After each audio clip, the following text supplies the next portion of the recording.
Olá, alunos da Escola Antônio Burgos. Prazer enorme estar aqui com vocês mais uma vez, para que possamos dar continuidade aos nossos trabalhos de Química.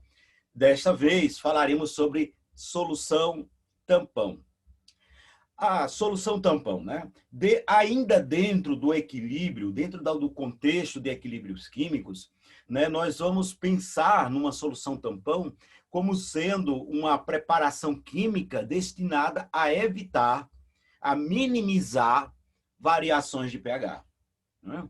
Então, em inúmeras situações da química, faz-se necessário que os valores de pH mantenham-se constantes, por ação de uma enzima, por necessidade de um determinado processo industrial, não é? Bem, né? Olha o nosso sangue, por exemplo. No nosso sangue nós temos um pH de 7,4, não pode mudar disso aí. Não pode sair de 7,4. Mas, para que permaneça no 7,4, né, o pH lá do nosso sangue, faz necessário sistemas químicos que atuem para poder manter, corrigir, né, possíveis variações ali no pH. E é isso que nós vamos abordar, as soluções tampão, ou sistemas tampão, como em alguns livros nós temos aí mencionado. Vou aqui compartilhar o livro com vocês, para poder facilitar aí o nosso entendimento. Olá, então, soluções tampão, página 662. Pessoal, como já adiantei com vocês, né? As soluções tampão, elas são preparadas com o objetivo de manter constante os valores de pH. Por inúmeras razões, né? A indústria, os seres vivos, eles precisam de valores constantes de pH. E é por isso, então, que vai existir, né, sistemas que estarão corrigindo automaticamente, digamos assim, estarão corrigindo qualquer oscilação no valor do pH ali existente. Né? Então, nós temos aqui, por exemplo, tampões, soluções tampões fisiológicas, aquelas que atuam na questão da fisiologia de um organismo. Por exemplo, aqui, ó, o pH do sangue. O pH do sangue é 7,4. O ideal é ficar em 7,4. Olha que se cair, né, ficar mais ácido, estamos falando de uma acidose, é preocupante, não pode. E aí ele vai no sangue, existe todo um mecanismo para tentar corrigir esse valor de pH, né, ou minimizar o máximo possível, né, as suas alterações. Olha lá os intervalos, ó, de 7,4 pode cair, né, para o 7,35, ou subir um pouquinho, 7,45. Então, nesse intervalo aí, né, que o sistema tampão vai estar atuando para evitar a variação de pH. No caso, né, dos tampões fisiológicos, que está sendo citada aqui a questão do sangue, ó, então nós temos aqui a participação do próprio CO2, produzido por nossas células lá e liberados lá no processo da respiração aeróbia. Né? Então, está ocorrendo a quebra, né, das cadeias carbônicas, por exemplo, as cadeias carbônicas originárias de uma glicose, né, por exemplo, e o carbono da cadeia carbônica da glicose, no final das contas, vai sair em quê? Na forma de CO2. Na forma de CO2. Acontece que esse CO2, saindo das células, ele tem que chegar até os alvéolos pulmonares, onde vai ocorrer o processo de hematose, né? As trocas gasosas ali. Ok. Mas até ele sair da célula e chegar nos alvéolos pulmonares, ele tem que ser transportado. Parte do CO2, algo em torno de 21%, é transportado ligado com as hemoglobinas, aquelas proteínas, né, destinadas ao transporte de gases respiratórios. Elas estão dentro das hemácias, né? Ok. Mas aí, o restante, né, do CO2 produzido, ele vai no próprio dissolvido ali no próprio sangue. Acontece que nessa situação ele reage com a água. Olha aqui a reação.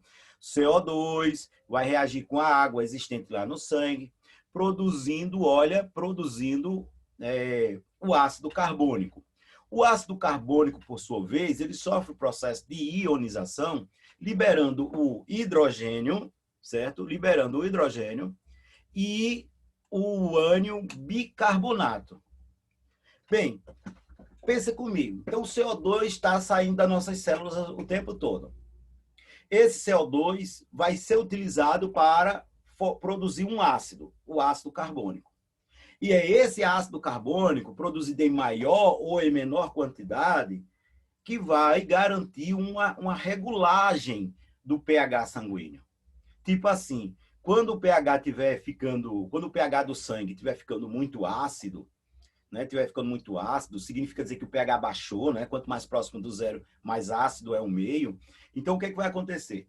Está ficando muito ácido o pH sanguíneo, então o organismo vai acelerar os movimentos respiratórios, que é para jogar rápido esse CO2 para fora. Jogando ele, fazendo com que ele chegue rápido lá nos alvéolos, né, e rapidamente excretando ele, colocando-o para fora, né, nós teremos menos CO2 reagindo com água, produzindo ácido carbônico. Ou ele permanecendo na forma de ácido carbônico por um menor tempo. Por quê? Porque quando ele chega nos alvéolos pulmonares, né, o íon bicarbonato chega lá nos alvéolos pulmonares, ele sofre aí um deslocamento do equilíbrio. Ó. Ele se junta com o H+, que é o que caracteriza o ácido, e forma CO2 e água, e o CO2 sai. Então, se os movimentos respiratórios ocorrerem rápido, quer dizer que aquele CO2 que reagiu com água, formando um ácido, ele vai ser rapidamente colocado para fora. Agora, vamos pensar o contrário. No caso do sangue, está aumentando o valor do pH, está ficando mais básico. Ora, se está ficando mais básico, tem que ter ácido que é para neutralizar esse excesso de base que está sendo formado ali, o excesso de basicidade. Ok. Para ter mais ácido, o que é que se faz? Diminui os movimentos respiratórios. Por quê? Porque o CO2 produzido no sangue, ele vai permanecer por mais tempo. Permanecendo por mais tempo, ele vai participar mais de um processo ali de correção desse pH, já que o pH estava subindo, então ele vai descer um pouquinho. E é sempre dessa forma. Ou segura mais CO2 em circulação, né, em mais tempo, fazer ele ficar mais tempo em circulação, fazendo com que tenhamos mais ácido, com mais ácido diminui o pH, né? Ou então você faz o seguinte, ou então você excreta ele rapidamente. Excretando ele rapidamente, a coisa estava ficando muito ácida. Então, excretando rapidamente, eu estou tirando o ácido carbônico, transformando em CO2, e o CO2 está saindo lá pelos alvéolos pulmonares. Então, é uma forma de corrigir, né? Ou eu tenho mais ácido carbônico, ou eu tenho menos ácido carbônico, a depender da necessidade da correção. Se o sangue estiver ficando, novamente, se o sangue estiver ficando mais básico, então vamos segurar um pouco mais o CO2, porque aí vai ter mais ácido carbônico para neutralizar essa basicidade, voltando ao equilíbrio. Se o sangue está ficando muito ácido, então vamos fazer o seguinte, vamos jogar fora rapidamente o CO2, evitando que esse CO2 forme ácido que fique por muito tempo no sangue, voltando ao equilíbrio novamente. E é sempre assim, pessoal, tá? Então nós temos aqui a ideia, né? Ó, a ideia lá do 7,5, 7,45, ele faz até uma associação lá do sangue venoso, sangue arterial. Por quê? Porque o sangue venoso é aquele que tem uma quantidade maior de quê? De CO2, não é? Uma quantidade menor lá de oxigênio, né? Mas aqui nós estamos focando na questão do CO2, né? Por conta da reação dele, por conta da sua participação no sistema de tampão fisiológico que ocorre, tampão químico que ocorre lá no sangue, né? Ou seja, a regulação de pH. E aí nós temos, logicamente, ó, se ele cair demais, né, a parte abaixo do limite ali, ó, do limite admitido, né, que é o 7,35, né, nós temos aí o seguinte, nós temos a chamada acidose. E a acidose, assim como a alcalose, ela vai ter lá as suas complicações. Por quê? Porque está fugindo do valor de pH ótimo lá para as enzimas plasmáticas. Então, se foge do valor de pH ótimo de atuação das enzimas plasmáticas, o que nós teremos são disfunções de tais enzimas. Elas vão perder a atividade. Perdendo a atividade, elas implicarão em falência em cascatas bioquímicas importantes para a manutenção da fisiologia sanguínea. Então, imagina o estrago que isso vai ser ao organismo.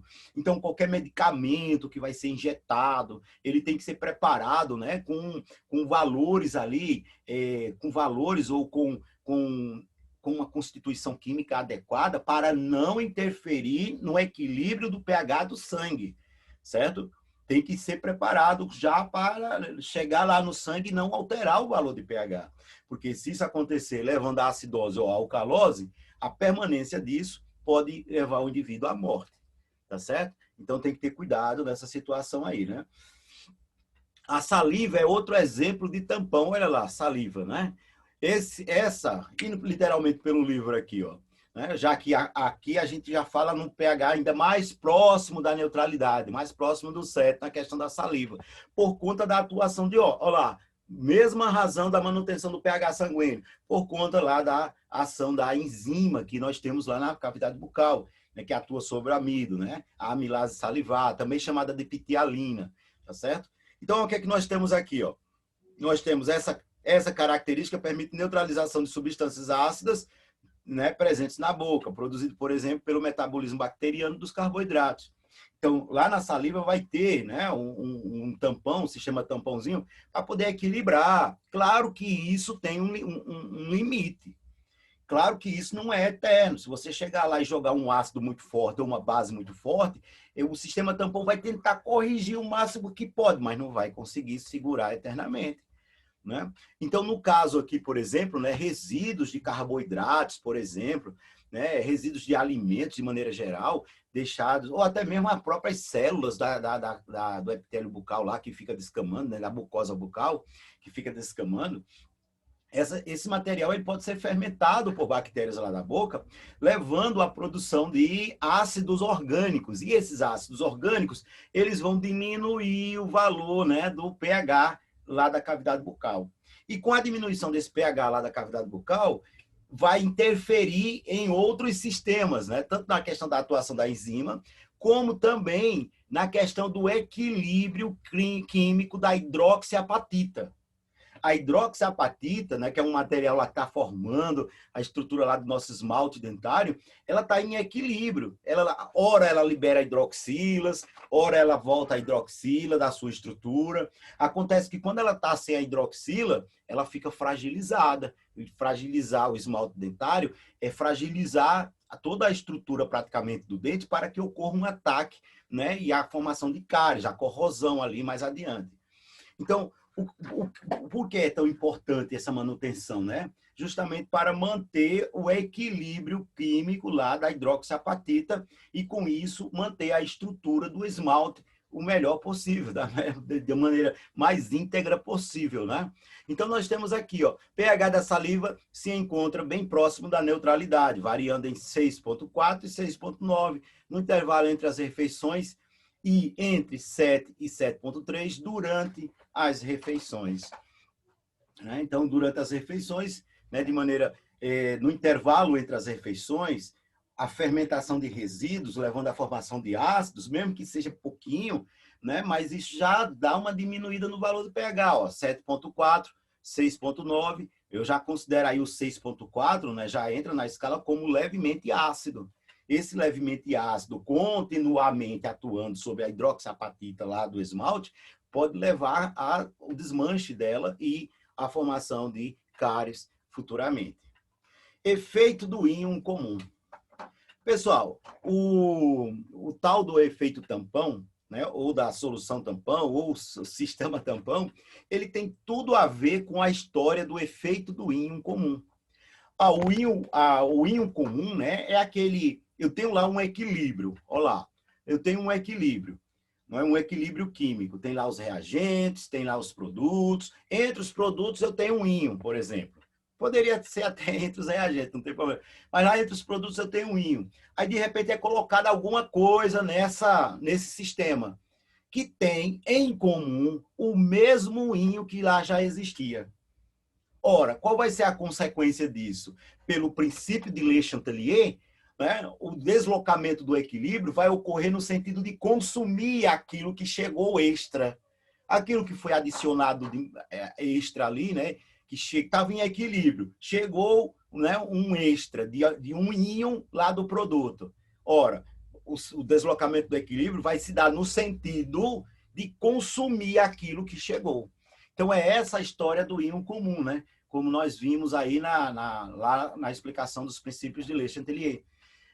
Pelo livro, diz assim, ó, para compreender como o organismo consegue manter o pH do sangue, né, praticamente, vamos analisar, pronto, isso aqui é só uma introduçãozinha. Então, ele tem lá, aqui tem a reação do equilíbrio, tá vendo? Ó? Tem lá a reaçãozinha do equilíbrio, tá certo? Aí eu tenho a constante em termos de concentração. É interessante dizer que a água foi colocada à parte aqui. Por quê? Porque a concentração dela é mantida praticamente constante.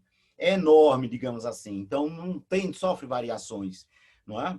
E aí, consequentemente, não precisa manter ela ali no meu produto. Ela é deixada à parte, não vai influenciar, digamos assim.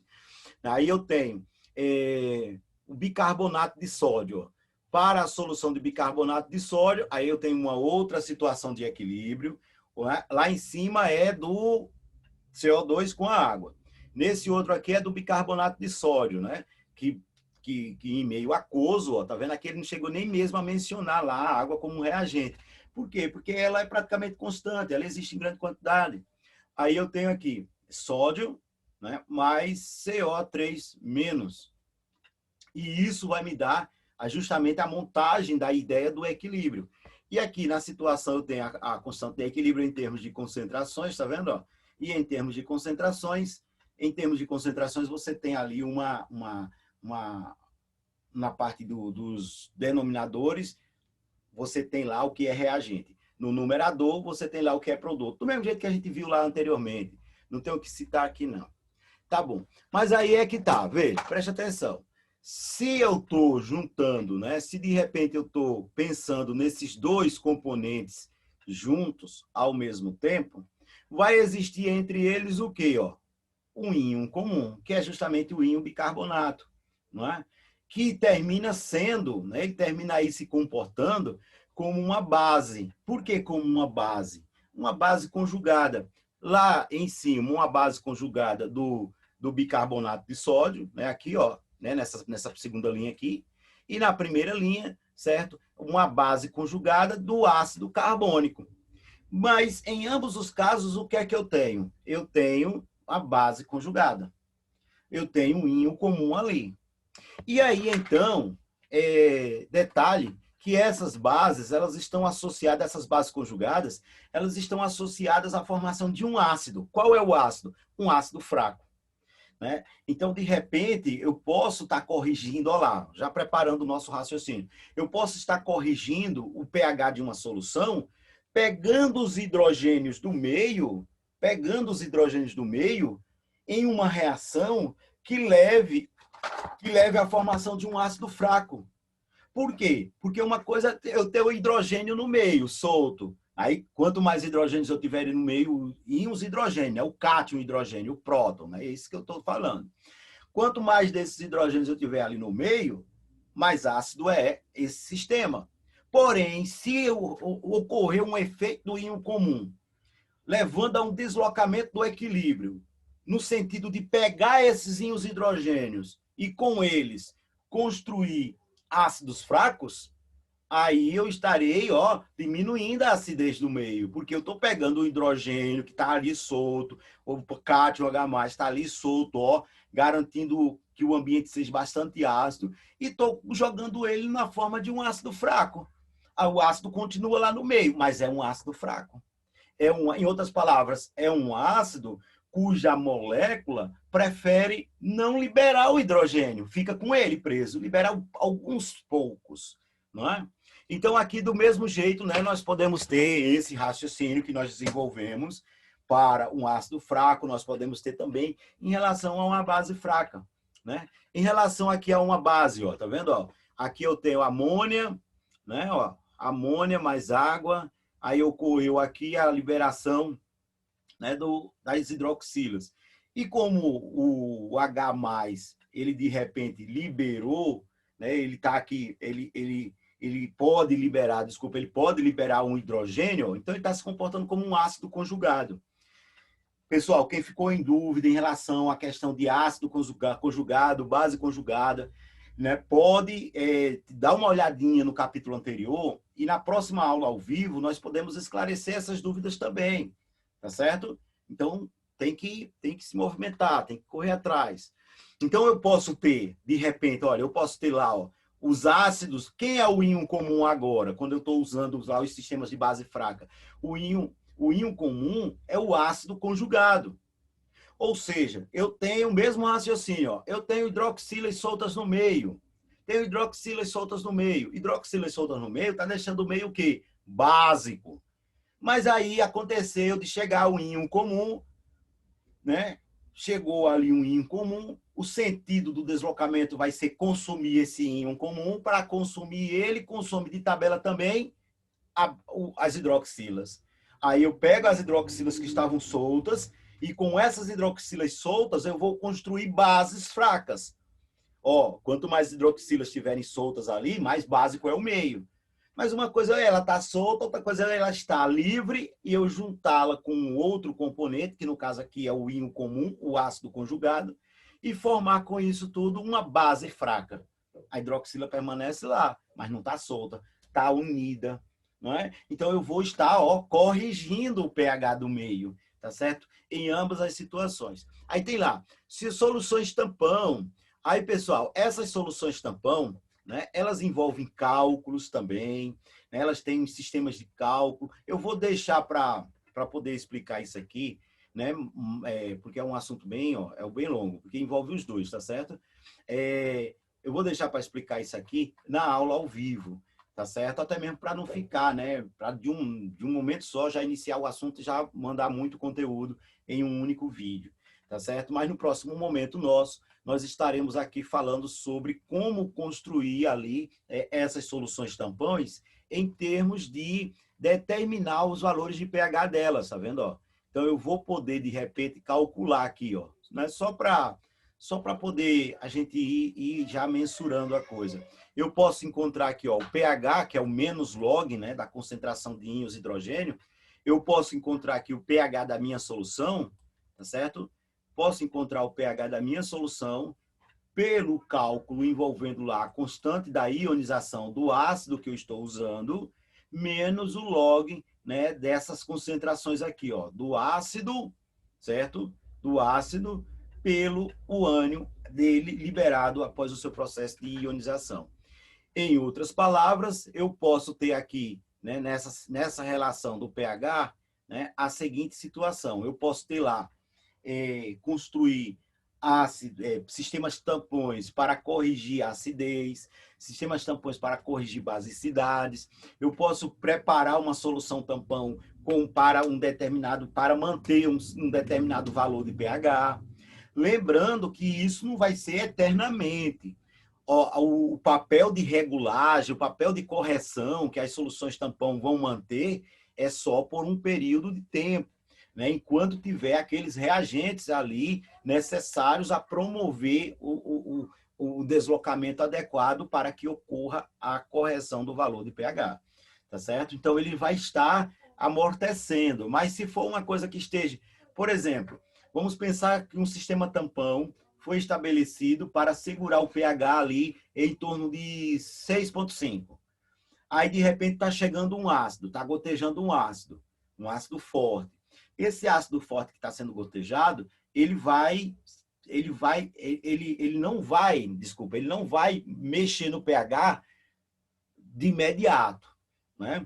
Os íons hidrogênios que estão chegando ali, eles vão ser pegos, vão participar do processo de deslocamento para produzir um ácido fraco, de tal forma que o valor do pH não sofra quase variação. Mas chega um determinado momento que esse sistema tampão, ele saturou, ele não tem mais matéria-prima para promover a reação de formação desse tal ácido fraco. Aí é quando ele entra em colapso e aí então a variação de pH vai ocorrer de maneira bem brusca. Bem, pessoal, então eu vou fechar esse momento nosso aqui, tá certo? Próxima aula nós vamos abordar os cálculos do pH de soluções tampão. Não tem muita dificuldade não, tá certo? Por que não tem muita dificuldade? Porque a nível de questões, é fornecido, por exemplo, é fornecido as concentrações, é fornecido o valor da constante a constante lá do ácido, não é? Aí pode ser fornecido o pKa, ou seja, então você vai jogar direto, você vai fazer substituições e vai poder obter tranquilamente esses valores, né? Aqui nós temos a nível um exemplozinho, né, até, né?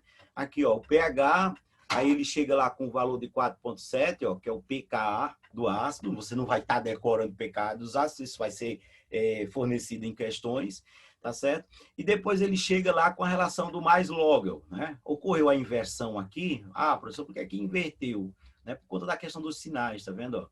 Né?